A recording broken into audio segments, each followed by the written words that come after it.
The first door prize we have is a 1-hour jet.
Native people, Native culture, Native knowledge. Hi, I'm Jeannie Green, bringing you award-winning Heartbeat Alaska. Bringing you national and international Native news, this is award-winning Heartbeat Alaska, the premier Native voice in Native programming. There's a heartbeat, louder than thunder. Revolution is in the air. There's a heartbeat deep inside our mother. Are you too cool to Now, with Heartbeat Alaska, here's Jeannie Green. Hello, everyone. Welcome to Heartbeat Alaska, and welcome to my log cabin.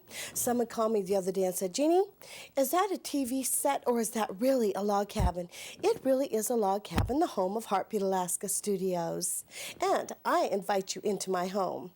Heartbeat Alaska's Native News just for you. It's a little chilly outside this time of year, just right for dog racing, and that's what we're going to take a look at today. Here in Anchorage, a fur rendezvous race is underway. However, in rural Alaska, there are other races as well. We also visit a bilingual education conference held here recently. Don't go away. It's going to be a fun show. I met him on a powwow trail. He was singing and I was a dancer to the heartbeat drum, heartbeat drum. I'm Ruth from Wasilla, originally from Nome, and I'd like to wish my folks, Philip and Marilyn Dexter in Point Hope, Alaska, happy Valentine's Day. I love you. Thank you.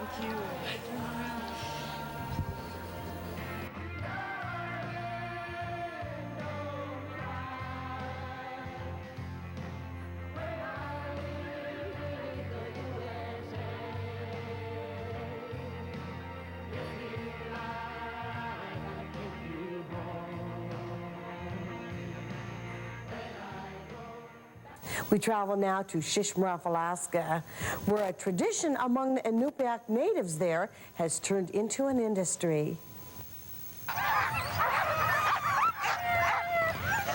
No, this isn't the Iditarod. It's a dog race, though, Shishmaref, Alaska style. Shishmaref is located on the Shishmaref Island between the Chukchi Sea and Shishmaref Inlet.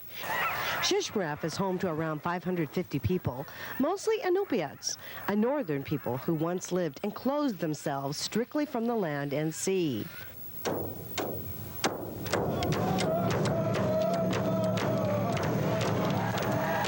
Shishmaref is just 20 miles south of the Arctic Circle and only 100 miles east of Siberia. The original name for the island is Kikitak. Lieutenant Kotzebue named the inlet Shishmaref in 1816 after Captain Shishmaref, who accompanied him on his exploration. Archaeologists excavated some of the sites at Kikitak around 1821 and found evidence of Eskimo habitation. Shishmaref is surrounded by 2.6 million acre Bering Land Bridge National Preserve. It's considered to be part of the land bridge over which prehistoric hunters traveled from Asia to North America. Today's natives supplement their income by reaching back into time, making use of tradition like skin sewing. Cottage industry slippers are made with northern Alaskan sealskins, harbor or spotted, ring or common, and young bearded or ugruk seals. They're locally native manufactured and hand-produced. The slippers are trimmed with beaver around the ankle, felt coordinating with the hand-beaded design on the front. The bottom is leather. The Shishmaref Tannery also offers sales in tanned hides and furs. The tannery's been open since 1990. They began with approximately 50 sales a month and now sell approximately 100 to 200 large hides per month, handling a list of 1,200 customers worldwide.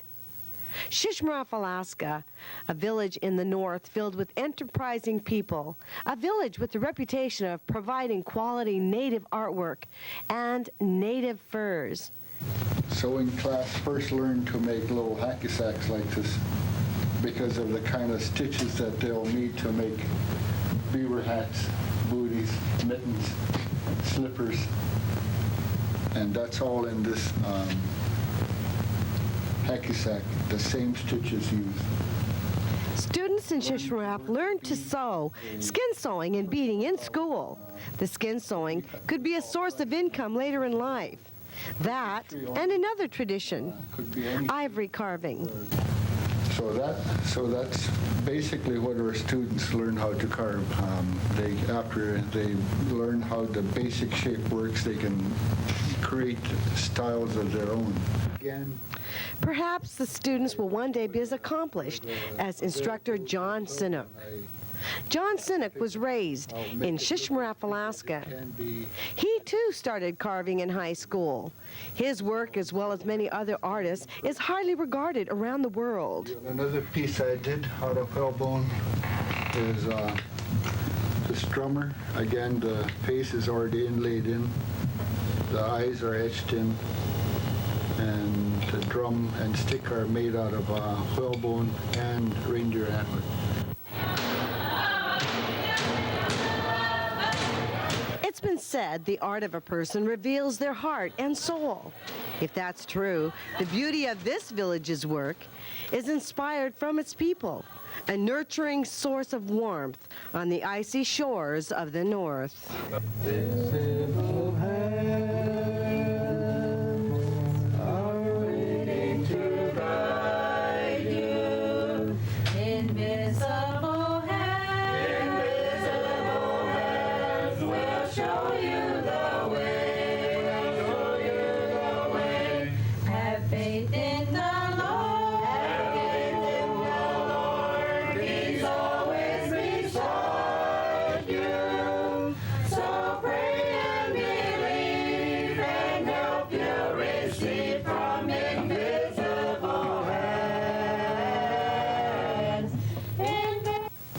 Travel now south from Shishmaref, Alaska to Nome, Alaska, and look at another native-owned business, this time an airline. It's called Olson Airline.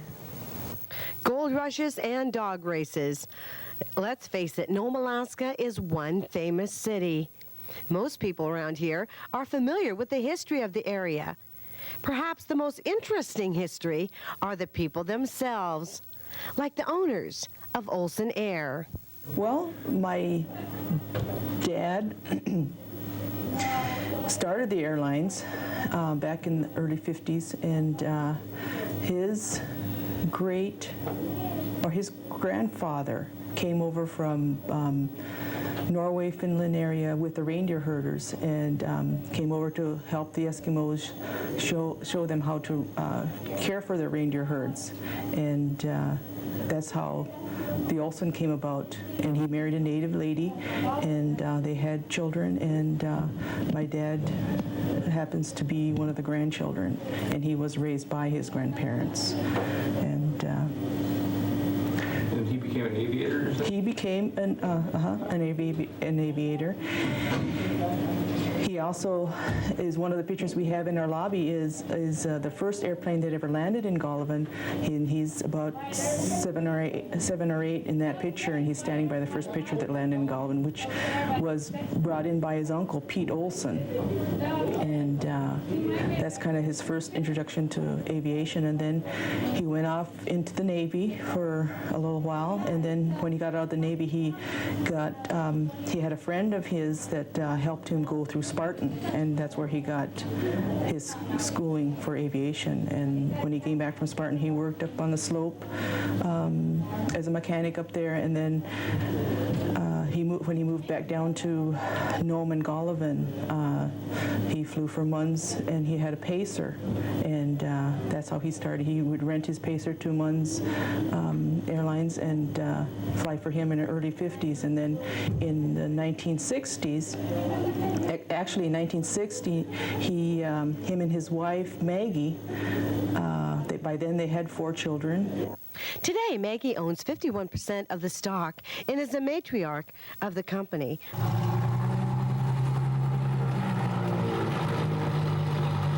Olson Air Service currently offers 42 scheduled flights a week out of Nome and 28 scheduled flights out of Barrow, Alaska.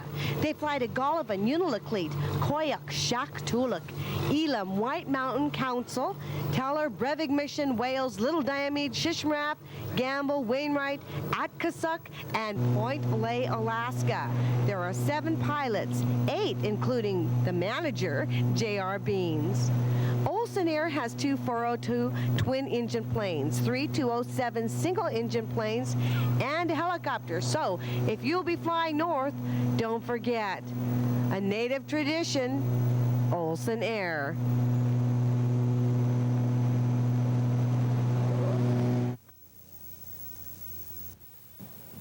We travel now south to Florida, thanks to June Degnan. June used to live here in Alaska. She's originally from Unalakleet. She now works for the Seminole tribe in Hollywood, Florida. By the way, Heartbeat Alaska is broadcast north and south in Florida, thanks to the Seminole tribe.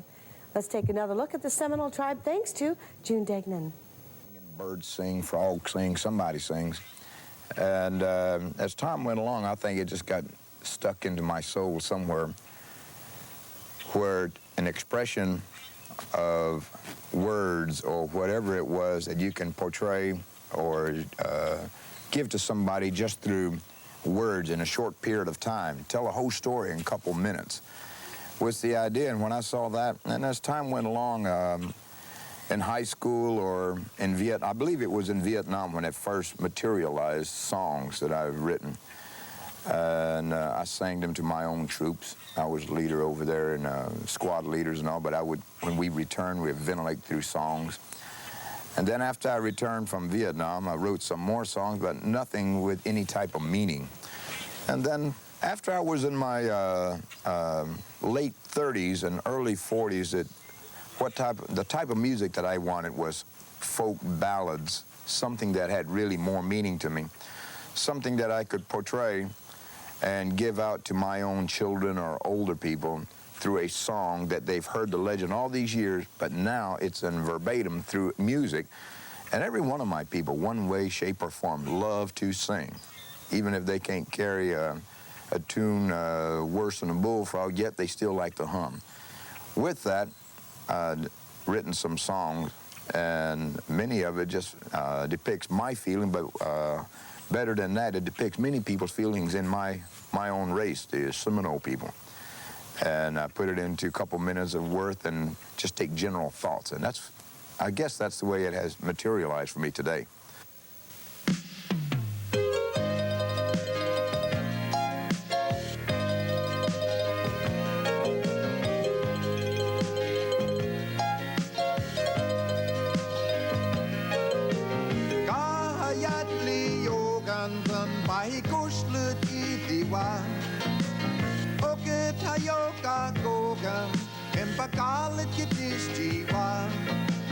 Mama Kogan Gayik sa Nome Kahayat Leyogika Montan Gayik sa Nome Pahikosli Idika sa Mayobita Tumomi.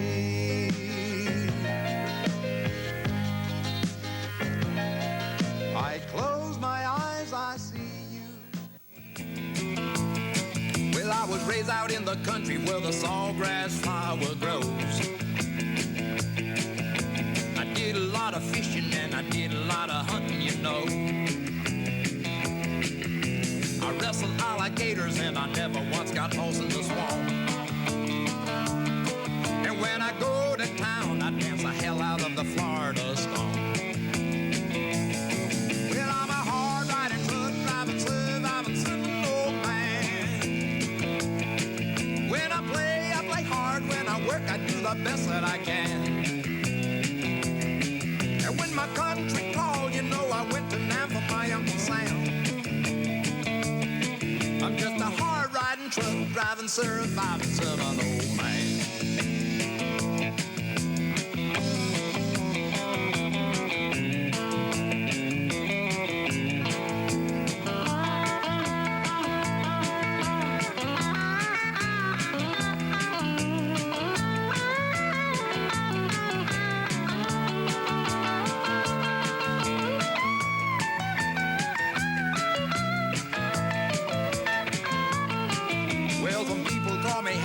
I'm just a good old white man's child. And my bow legs come from riding alligators and crocodiles. Now you may think it's funny, but buddy, I don't give a damn. Cause you see, I'm just a plain old laid-back Seminole man. Ha ha! Well, I'm a hard-riding, truck-driving... What is freedom? To some, in our culture, freedom means living off the land. For others, it means working for a corporation. We are free to walk in two worlds. There isn't anything else to do. You want to get high? Of course, some do not choose to be free. Live drug-free. A message from the Alaska Council on Prevention of Alcohol and Drug Abuse. For information, call 1-800-478-PREV. We travel west to Canada. Thanks to video sent to us by viewer Kevin Fredland. He lives in a community called Rankin Inlet.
Thank you so much, Kevin Fredlin from Rankin Inlet, for sharing that beautiful video.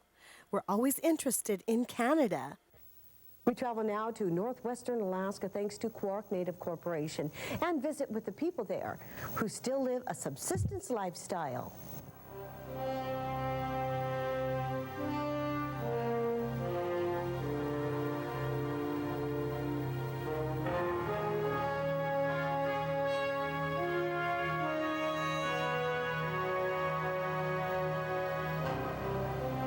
The Seward Peninsula lies just south of the Arctic Circle. Norton Sound is to the south, the Bering Sea and Bering Straits to the west, and Chukchi Sea and Kotzebue Sound to the north. This region encompasses over 26,000 square miles. My people, the Inuit, have inhabited this region for over 3,000 years. The Inuit way of life is centered around the cultural values of respect for self and others, sharing, cooperation, helping each other, and hard work. Our people's lives are also guided by respect for the earth, animals, plants, and fish. The Eskimo word, Inulik, means the Inuit way of life. It stands for our values, our subsistence way of life, everything it means to be Inuit. Although times have changed, these cultural values and a strong Inuit identity have not.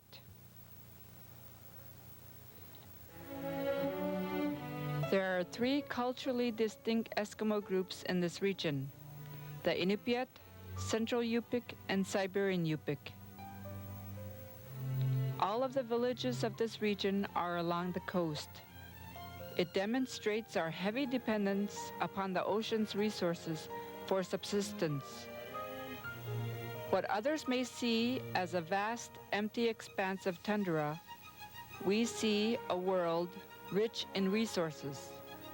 By necessity, we have established a close connection to the resources of the area.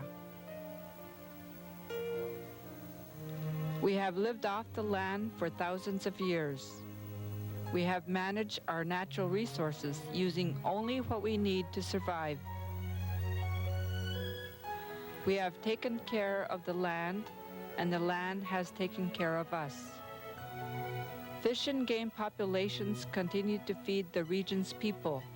We use both traditional and modern methods for living the subsistence lifestyle.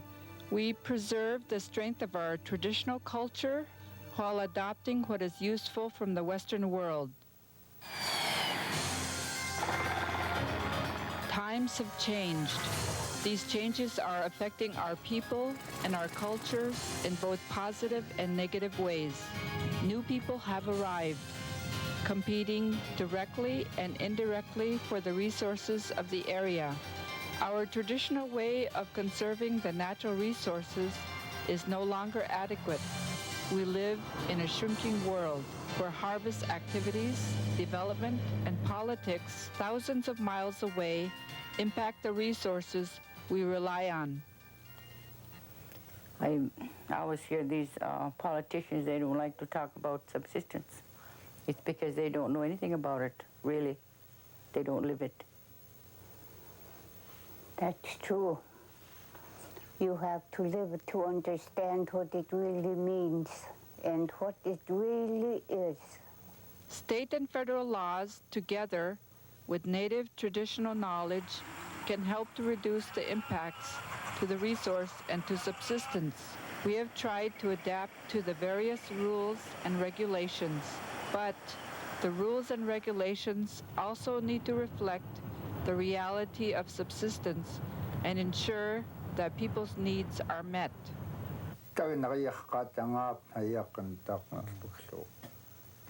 We are very law-abiding people. Whatever policies and regulations that are stipulated by the federal government and the state government, we are able to abide. But to a certain point, and that point is hunger. And we feel that there isn't any law that would provide enough, you know, for me and my children. While most people of this region live in the villages during the winter, they spend a considerable amount of time at their camps during the spring, summer, and fall to gather subsistence foods. These camps are close to the resources, the fish, the birds, the moose, the caribou, and the marine mammals. Many families have more than one camp. Each one is used for the subsistence resource available at that place and season. These camps are an important part of our native culture. They are a place where families gather together, a place where culture, tradition, and knowledge are passed from one generation to the next. We put away fish for all the relatives, send them to dye meat, teller. We have a lot of relatives, so we have to catch a lot of fish. But everybody's happy with all the fish they get. Families work together in every aspect of subsistence living, from the elders down to the youth. These are the times when children are taught hard work, cooperation, sharing, respect for others, and respect for resources and the environment. I just cannot see our life without these foods, and it is such a blessing to sit there with our family and to eat. Like you eat walrus gulk, you eat black muktuk, you eat beluga whale muktuk, you eat half-dried fish, you eat dried whale meat, you eat dried ugruk meat, you eat boiled ugruk meat, you eat masu, wild onions mixed with seal oil and dunguk is the rendered blubber. That's just one of the blessings of our family life, is to sit all together and enjoy the fruits of our land. Thank you once again for joining us for Heartbeat Alaska.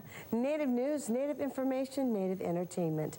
Please, if you have a news item, give us a call here at Heartbeat Alaska, 907-563-7440.